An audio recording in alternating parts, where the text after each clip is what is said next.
मैं हरेंद्र कुमार। जैसा कि आप लोगों से वादा किए थे कि मैं ऑनलाइन आने वाला हूं, तो आज जिन लड़कों ने जो मेरा ऑफलाइन बैच में न्यू एडमिशन लिए हैं या जो बाद में आए हैं, उनको लिए मैं जो पहले का टॉपिक छूट गया है। जैसे आपको पता होगा कि मैंने पॉलिटी स्टार्ट किया था ऑफलाइन में, तो ऑफलाइन में जिन बच्चों के लिए पॉलिटी का सेक्शन पहले वाला छूट गया है, वो ऑनलाइन से कवर करेंगे।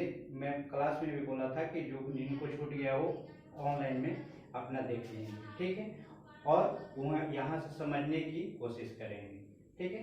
तो आज जो मैं स्टार्ट करने जा रहा हूँ, जो पॉलिटी का एक सेक्शन है जिसमें हम लोग पढ़ेंगे भारत का संवैधानिक विकास, ठीक है। और ये जो मैं पढ़ाऊंगा वो लेवल होगा आपका बीपीएससी का। लेवल किसका होगा? बीपीएससी का।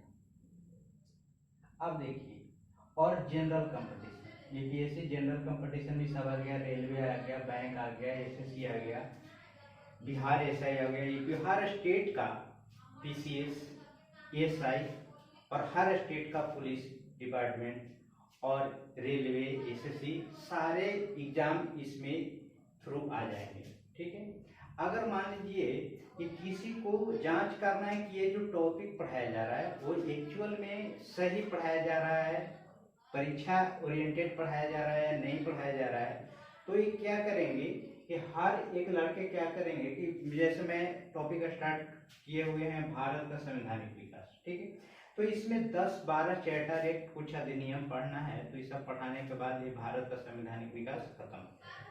तो उसके बाद क्या करेंगे आप कि प्रीवियस ईयर जो भी पूछा है, जो एग्जाम, जैसे मान लीजिए कि आपको बीपीएससी का देना है, तो आज तक बीपीएससी ने प्रीवियस ईयर में भारत के संवैधानिक विकास से कितने प्रश्न पूछे हैं उनको बनाइएगा। मेरा उम्मीद है और ऐसा कि 90 और 95% तक प्रश्न आपको सोल्व होंगे, इजीली वे में होंगे। अगर थोड़ा सा भी सिंसियर रहते हैं, समझ विकसित हो जाता है, तो आप 100% सोल्व कर सकते हैं। जो किसी भी एग्जाम के लिए 90 और 80% बहुत इनफ होता है क्वालिफाई करने का, ठीक है। ऐसे बीपीएससी को देखा जाए तो पिछले बार का कटअप कितना गया है, हार्डली अगर मानते हैं तो जनरल का भी तो 90%, 60%, 65% ये जाता है कटअप। बहुत रेयर केस में जाता है इतना, वो तो उससे कम ही होगा निगेटिव आने के बाद। अब देखिए क्या होता है, तो हम लोग हर एक टॉपिक को पढ़ेंगे और प्रीवियस ईयर लगाएंगे, ठीक है, ताकि तैयारी को मैं एक जोरदार बना सकूं और अच्छा तैयारी कर सकूं, ठीक है। और बाकी जो जनरल कंपटीशन का है यही बीपीएससी वाला करेंगे, जिससे बहुत बेटर तैयारी हो जाएगी, ठीक है। अगर बीपीएससी का करते हैं तो एसएससी हो गया, रेलवे हो गया, एसआई हो गया, ये सब इंक्लूड होगा इसमें, ठीक है। तो हम लोग एक चैप्टर को रटेंगे नहीं, उसका समझ भी विकसित करेंगे। जैसे एक टॉपिक है भारत का संवैधानिक विकास, तो भारत का संवैधानिक विकास हम लोग क्या समझते हैं? जैसे समझते हैं, यही समझ में आती है कि आज जो मेरा संविधान है जिसके थ्रू पूरे भारत देश चल रही है, उसका विकास कैसे हुआ। तो एक एक नियमों का संग्रह मिल करके आज संविधान का रूप लिया हुआ है, ठीक है। तो देखते हैं, जैसे हम लोग आता है पहले भारत का संवैधानिक विकास में एक है रेगुलेटिंग एक्ट 1773, 1773 का रेगुलेटिंग एक्ट है। तो ये रेगुलेटिंग एक्ट आया क्यों, तब हम पढ़ेंगे कि इसमें क्या क्या आया। पहले ये बात को जानेंगे हम लोग कि आखिर ये क्यों आया क्यों। तो जैसे पता होगा आपको कि यूरोपीय कंपनी जब भारत में आया था व्यापार करने के लिए, तो भारत में व्यापार करने के लिए जब आया तो वहां के स्टाफों ने, कंपनी का स्टाफों ने भारत में करप्शन करना स्टार्ट कर दिया। और ये बातें ब्रिटेन के वहां यूरोप वाले को पता चला, ब्रिटेन में जो ही सत्ताधारी लोग थे उनको पता चला कि वहां जो करप्शन कर रहा है, तो एक तरह से क्या होगा, उनको एक तरह से हीन भावना की पैदा हो गई। जैसे मान लीजिए कि उसी का स्टाफ था आकर के यहाँ करप्शन कर रहे थे। जैसे आप किसी स्टाफ को किसी दुकान पर रखते हैं और उस स्टाफ ने, जिससे आपको ज्यादा संपर्क था, उसके दुकान पर रखें और उस स्टाफ ने वहां से क्या कर लिया कि कुछ सामान चोरी कर लिया, तो आपको वहाँ क्या होगा, अगर न्यूज बात आप तक पता चले वो है वहाँ पर ऐसा काम किया है, तो आपको क्या होगा, हीन भावना देखने को होगा, आपको लज्जित होना पड़ेगा उसके सामने। तो जस्ट यही बात हो रही थी यूरोप वाले को इंडिया के साथ। तो उसने कहा कि डायरेक्ट रूप से हमको तो कोई बेनिफिट है नहीं कि कंपनी में करप्शन हो रहा है तो हमको दे रहा है धन, वो अपना खुद रख रहा है, या और ऐसे भी कोई बेनिफिट है नहीं। तो उसने सोचा कि मेरा तो यहाँ पर इमेज खराब हो रहा है इंडिया में। तो उसने क्या कर दिया कि एक करप्शन को कम करने के लिए कंपनी पर कुछ नियम कानून लाना स्टार्ट कर दिया। उसमें पहला नियम कानून जो आया था वो 1773 का रेगुलेटिंग एक्ट। ठीक है, तो 1773 के रेगुलेटिंग एक्ट में हम लोग पढ़ेंगे तो पहला नियम लगाया गया, पहला ब्रिटेन वासियों द्वारा, यूरोप वासियों द्वारा ये पहला नियम लगाया गया कि कंपनी का संसदीय नियंत्रण की स्थापना, यानी जो कंपनी स्टाफ वगैरह से चलाए जाते थे वहां के लोगों द्वारा चलाए जाते थे। तो यूरोप वासियों ने ऐसा बोला, ब्रिटेन वालों ने ऐसा कहा कि नहीं, अब जो कंपनी चलेगा उस पर यहाँ ब्रिटेन के संसद का नियंत्रण होगा इंडिया के कंपनी पे। ठीक, किसका नियंत्रण होगा, ब्रिटेन का संसद का नियंत्रण होगा इंडिया के कंपनी पे, ताकि नियंत्रण को कम किया जा सके।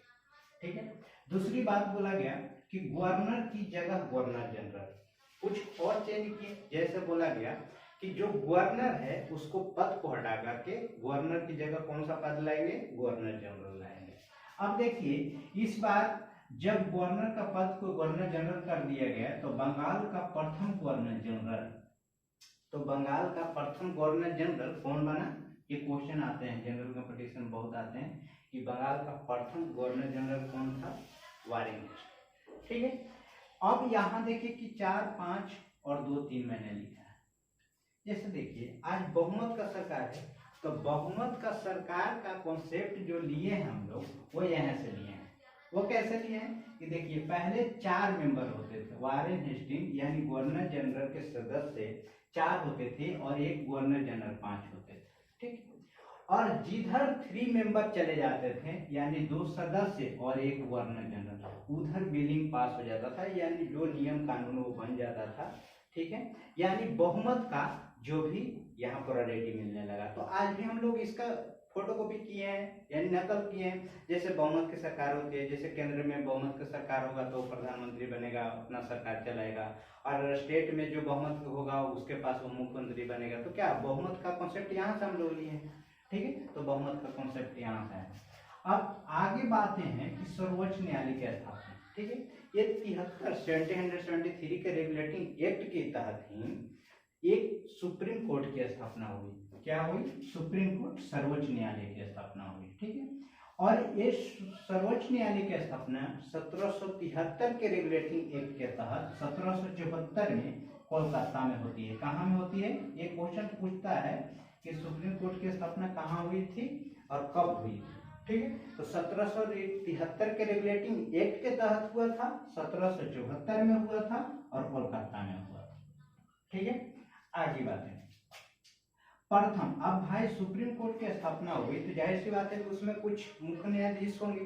तो प्रथम मुख्य न्यायाधीश कौन बनी थी, सर एलिजा हेम्पे। इंपॉर्टेंट क्वेश्चन है ये, आप लोग याद कर लीजिएगा, सर एलिजा हेम्पे, और 3 अन्य थे। ठीक है, सर एलिजा हेम्पे जो थे वो मुख्य न्यायाधीश थे और 3 अन्य थे। ठीक है, कंपनी को चलाने के लिए 2 संस्था, और 1773 के रेगुलेटिंग एक्ट के तहत ये भी कहा गया कि कंपनी को चलाने के लिए 2 संस्था होगी। वो 2 संस्था कौन कौन होगी, एक कोर्ट ऑफ प्रोप्राइटर्स जिसको हम लोग बोलते हैं निवेशक समूह, यानी निवेशक समूह, यानी कंपनी में कुछ आदमी ऐसे होंगे जो निवेश करेंगे और उसका प्रॉफिट पाएंगे। ठीक है, तो ये संस्था होगी कोर्ट ऑफ प्रोप्राइटर कहलाएंगे, और कोर्ट ऑफ डायरेक्टर, कंपनी को चलाने के लिए एक और संस्था की स्थापना की गई जो कोर्ट ऑफ डायरेक्टर कहलाए, और जिसमें कितने मेंबर होते थे, 24 मेंबर होते थे। ठीक है, तो मैंने एक बार फिर से रिकॉल करते हैं 1773 का रेगुलेटिंग एक्ट। 1773 का रेगुलेटिंग एक्ट के तहत कंपनी पर संसदीय नियंत्रण हुआ। संसदीय नियंत्रण क्या किसका हो रहा है, ब्रिटेन का। अब देखिए गवर्नर की जगह गवर्नर जनरल, पहले गवर्नर का पद था, अब उसको हटा करके कौन सा पद कर दिया गया, गवर्नर जनरल कर दिया गया। अब बंगाल का प्रथम गवर्नर जनरल कौन बने, वारेन हेस्टिंग बने। ठीक है, और यहाँ से बहुमत का कॉन्सेप्ट आया। ठीक है, अगली पॉइंट में सर्वोच्च न्यायालय की स्थापना होती है और सर्वोच्च न्यायालय की स्थापना 1774 में कोलकाता में होती है। प्रथम मुख्य न्यायाधीश कौन बनते हैं? सर एलिया हेम्पे बनते हैं और 3 अन्य न्यायाधीश होते हैं। कंपनी को चलाने के लिए दो संस्था, कौन कौन? कोर्ट ऑफ प्रोप्राइटर्स, जिसको निवेशक समूह बोलते हैं, और कोर्ट ऑफ डायरेक्टर, जिसकी संख्या कितना थी? 14। अब आते हैं हम लोग 1773 रेगुलेटिंग एक्ट के तहत। अब आगे बढ़ते हैं तो 1784 का पिट्स इंडिया एक्ट आता है। कौन सा एक्ट आता है? 1784 का पिट्स इंडिया एक्ट। इसमें क्या क्या बातें बोली जाती है वो हम लोग देखेंगे बारी बारी से। अब देखिए क्या बोला जाता है कि संसदीय नियंत्रण और बढ़ा। जैसे संसद का नियंत्रण तो 1773 में स्थापित हो गया था, लेकिन नियंत्रण को और बढ़ाया गया, यानी उसकी पावर को, संसद के पावर को कंपनी को चलाने के लिए और दिया गया। ठीक है, और बोर्ड ऑफ कंट्रोल की स्थापना। देखिए बोर्ड ऑफ, यहाँ दो संस्था कौन कौन सी? कोर्ट ऑफ प्रोप्राइटर्स और कोर्ट ऑफ डायरेक्टर, दो संस्था थी। तो ये दोनों संस्था रहेगी ही रहेगी। और 1784 में एक न्यू संस्था की स्थापना हो गई, वो हो गया बोर्ड ऑफ कंट्रोल, यानी कंपनी पर कंट्रोल, नियंत्रण करेगा। ठीक है, इसकी स्थापना हुई और इसमें कितने मेंबर हो गए थे? 6। आपको थोड़ा सा ध्यान रखना है कि बोर्ड ऑफ कंट्रोल 6 मेंबर और कोर्ट ऑफ डायरेक्टर 24 मेंबर। ठीक है, ये याद करना है। ये 1773 के रेगुलेटिंग एक्ट के तहत और ये 1784 के रेगुलेटिंग एक्ट के तहत। गवर्नर जनरल के अधिकारों में वृद्धि, 4 की जगह 3 सदस्य। अब देखिए गवर्नर जनरल के अधिकार में वृद्धि कैसे हो रहा है? 4 की जगह 3 सदस्य होने पर। जैसे देखिए यहाँ 1773 के रेगुलेटिंग एक्ट के तहत क्या बोला गया था कि पहले 4 मेंबर होंगे और एक गवर्नर जनरल होंगे, तो पूरा मिलाकर के 5 हो गए। लेकिन अब कह रहा है 84 में कि गवर्नर जनरल के अधिकार में वृद्धि, यानी अधिकार यानी पावर को बढ़ाया गया और 4 की जगह 3 मेंबर। तो 4 की जगह 3 मेंबर में क्या होता था कि पहले 4 मेंबर होता था तो 2 को पटिशन ले लेता था इधर गवर्नर जनरल के तरफ और बिलिंग पास हो जाता था। अब क्या हो गया कि 4 की जगह 3, पहले 4 मेंबर आता था तो अब कितना मेंबर है? 3 मेंबर। तो 3 मेंबर में एक गवर्नर जनरल। अब बताइए इधर से एक सदस्य का अपने तरफ ले लेगा, बहुमत इसका मत ले लेगा और कोई भी बिलिंग पास कर लेगा। ये बेनिफिट हुआ क्या कि इसका अधिकार में वृद्धि हो गया। ठीक है, तो इसके अधिकार में वृद्धि हो गया। ठीक है, और गवर्नर जनरल को बस एक सदस्य का समर्थन होना चाहिए। अब एक ही सदस्य को ले लेगा और कोई भी नियम कानून बना लेगा। ठीक है, तो ये क्या हो गया? गवर्नर जनरल के अधिकार में वृद्धि हो गई। तो 1784 का पिट्स इंडिया एक्ट 2 ही चीज कहता है, 3 चीज कहता है कि संसदीय नियंत्रण को और बढ़ा देता है। ठीक है, जो संसदीय नियंत्रण था उसको और बढ़ा दिया पावर को, और बोर्ड ऑफ कंट्रोल की स्थापना की, जिसमें कितने मेंबर होते थे? 6 मेंबर होते थे। और गवर्नर जनरल के अधिकारों में वृद्धि, जैसे 3 सदस्य, 4 की जगह 3 सदस्य, यानी एक सदस्य को लेगा अपने तरफ करेगा, अपना मत दिलवाएगा और कोई भी कानून नियम बना लेगा गवर्नर जनरल। ठीक है, इसीलिए गवर्नर जनरल को बस एक सदस्य का समर्थन होना चाहिए था, कोई भी नियम कानून बना सकते हैं। चलिए तो ठीक है, आज यहीं पर रोकते हैं, फिर अगली क्लास में मिलते हैं। अगर अच्छा लगे तो सब्सक्राइब कीजिए, लाइक कीजिए और आगे शेयर कीजिए।